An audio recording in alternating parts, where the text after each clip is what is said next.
नमस्कार। सर्वांगीण शिक्षा चैनल में आप सभी का स्वागत है। आज की इस वीडियो में हम बृहत्त्रयी ग्रंथों का अध्ययन करेंगे और बृहत्त्रयी ग्रंथों के अध्ययन के क्रम में सर्वप्रथम हम इस वीडियो में किराता अर्जुनीयम की चर्चा परीक्षा की दृष्टि से करेंगे। चलिए आज की इस कक्षा को हम प्रारंभ करते हैं। किराता अर्जुनीयम, शिशुपाल वधम, नैषध चरितम ये तीनों संस्कृत वाङ्मय के बृहत्त्रयी कहलाते हैं।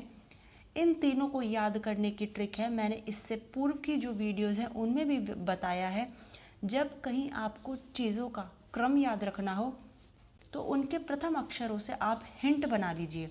जैसे किराता अर्जुनीयम के प्रथम अक्षर की को ग्रहण किया, शिशुपाल वधम इस शब्द से प्रथम अक्षर श को ग्रहण कर लिया, नैषध चरितम इस शब्द से प्रथम अक्षर न को ग्रहण कर लिया, तो आपका एक नाम बन जाता है किशन। ठीक है, ये हिंट हो गया। इस हिंट से आप जब इन ग्रंथों को याद रखेंगे तब आप इनका क्रम नहीं भूलेंगे और आपको ये चीज़ें लंबे समय तक याद रह सकेंगी। किराता अर्जुनीयम के रचनाकार या लेखक हैं भारवी। यह ग्रंथ 18 सर्ग में विभाजित है और यह एक महाकाव्य है। महाकाव्य हमेशा सर्ग में विभाजित होता है। हो सकता है आपसे परीक्षा में इस प्रकार प्रश्न पूछ लें कि किराता अर्जुनीयम का विभाजन किस में होता है, तो वहाँ 4 ऑप्शन आपको दे देंगे। सर्ग दे देंगे, अध्याय, परिच्छेद या उद्योत दे देंगे। आपको एक सही ऑप्शन का चयन करना होगा, तो आप सर्ग पे ही मार्क करेंगे क्योंकि किराता अर्जुनीयम एक महाकाव्य है और जो महाकाव्य होता है वह हमेशा सर्ग में ही विभाजित होता है।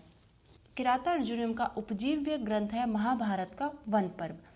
उपजीव्य उसे कहा जाता है जिस पर आश्रित होकर हमारे ग्रंथ की रचना की गई। जैसे किराता अर्जुनीयम नामक महाकाव्य की रचना महाभारत के वन पर्व पर आश्रित होकर इसकी रचना की गई है, इसलिए महाभारत का वन पर्व जो है किराता अर्जुनीयम का उपजीव्य कहलाएगा। इसके नायक है अर्जुन। नायकों की 4 कोटियाँ होती हैं, उनमें से एक कोटि है धीरोदात्त नायक। तो अर्जुन जो है धीरोदात्त कोटि के नायक थे। किराता अर्जुनीयम की नायिका है द्रौपदी और इसमें प्रतिनायक है किरात वेशधारी शिव। इसमें अंगी रस, जिसे आप प्रमुख रस या मुख्य रस भी कहते हैं, वह वीर रस है और इसका अंग रस, जिसे आप गौण रस भी कहते हैं, वह है श्रृंगार रस।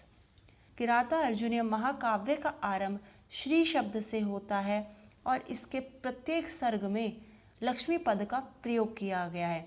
सर्ग आरंभ में श्री शब्द है और सर्गांत में लक्ष्मी पद का प्रयोग किया गया है। भारवी के इस महाकाव्य को लक्ष्मी पदांक महाकाव्य भी कहा जाता है।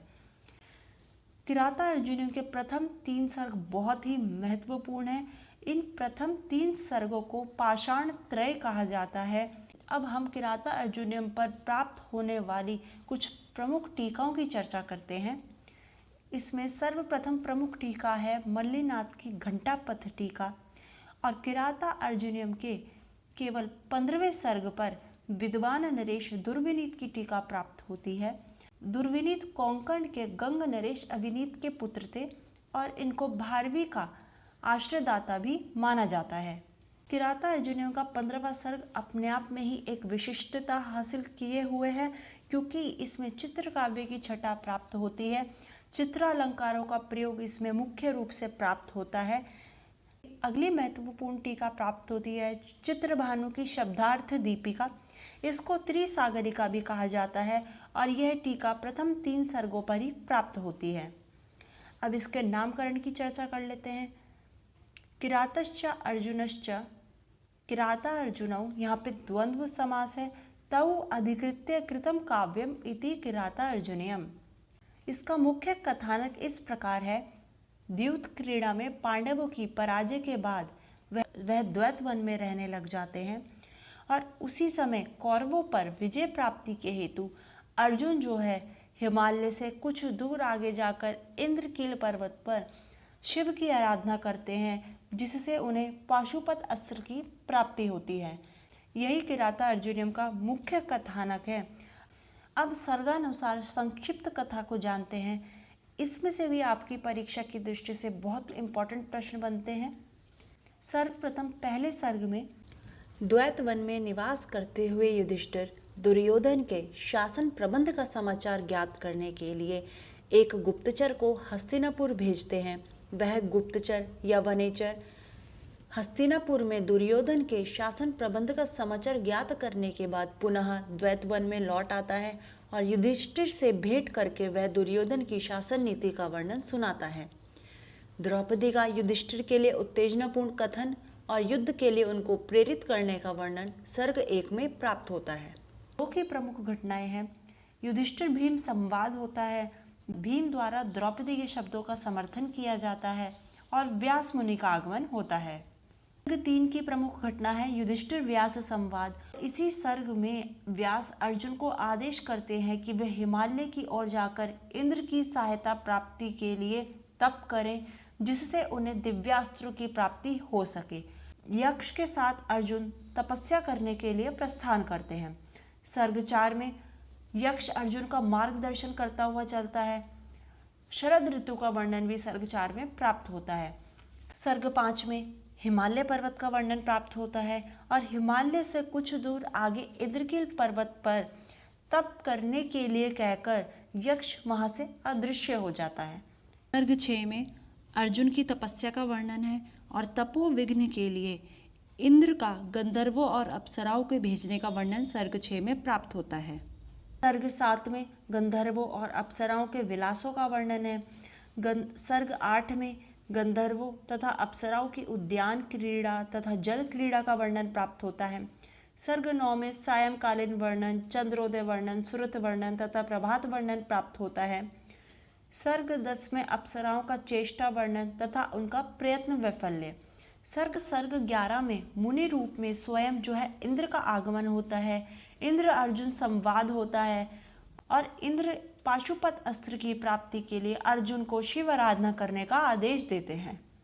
सर्ग 12 में शूकर के रूप में मूक दानव का आगमन होता है, जो अर्जुन वध के लिए आता है और उसी समय किरात वेशधारी शिव का आगमन भी होता है।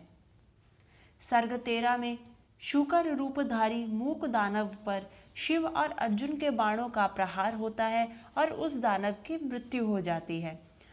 बाण के विषय में शिव के अनुचर और अर्जुन में विवाद होता है। सर्ग 14 में सेना सहित शिव का आगमन होता है और वे अर्जुन के साथ युद्ध करते हैं।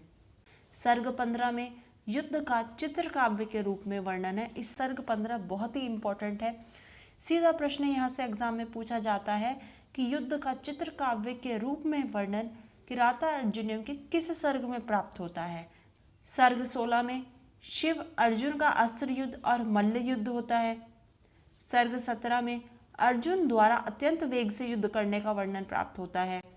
सर्ग 18 में शिव जो किरात वेश में अर्जुन के समक्ष आए हुए होते हैं, वह अपने मूल रूप को उनके समक्ष प्रकट कर देते हैं और अर्जुन को पाशुपत अस्त्र प्रदान करते हैं। उसी समय इंद्र आदि देवताओं का भी आगमन होता है। वे भी अर्जुन को विभिन्न दिव्यास्त्रों की प्राप्ति कराते हैं। इंद्रकील पर्वत पर तपस्या करने के बाद अर्जुन का मनोरथ जब पूर्ण हो जाता है और सफल मनोरथ पूर्ण अर्जुन युधिष्ठिर के समीप पहुंच जाते हैं। इसी के साथ हमारा सर्ग 18 समाप्त होता है। मित्रों, आज की यह कक्षा हमारी यही समाप्त होती है। अगली कक्षा में हम बृहत्त्रयी के दूसरे ग्रंथ शिशुपाल वधम की चर्चा करेंगे। धन्यवाद।